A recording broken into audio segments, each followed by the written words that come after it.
Assalomu alaykum xonimlar. Bugungi darsimiz balpiranika, odatdagi balpiranik.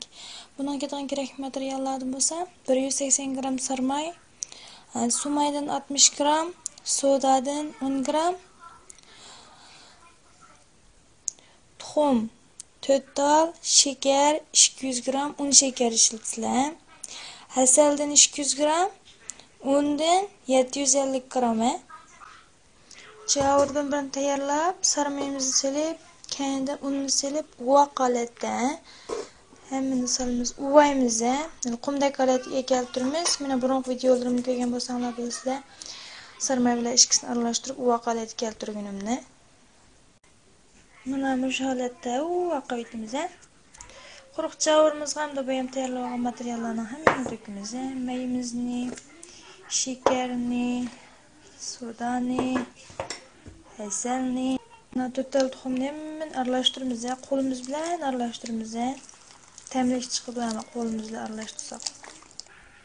Mana biz aralashtirib olgandan keyin buni unimizga to'kamiz.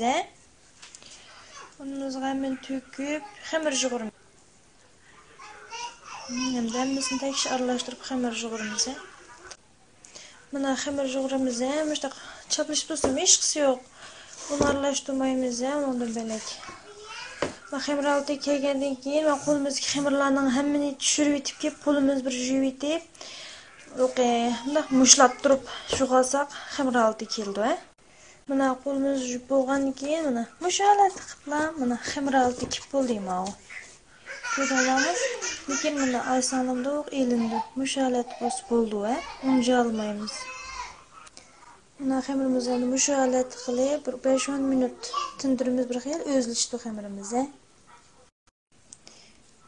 Xamirimizdan mushinchilik uzib chiqarib, buni hamda biz ishboq balpiranik shakliga kirgizib, odatdagi xamirimizga o'xshash o'ttirni bo'sh besib qo'yib, o'shaga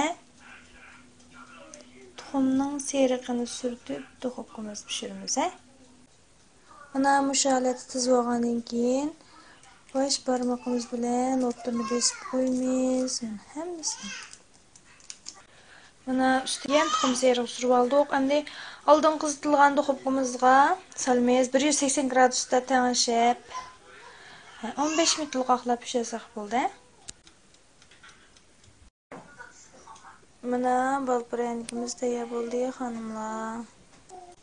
Mana xonimlar, balpiranikimiz tayyor bo'ldi. Yoqtirib ko'rganlarga rahmat.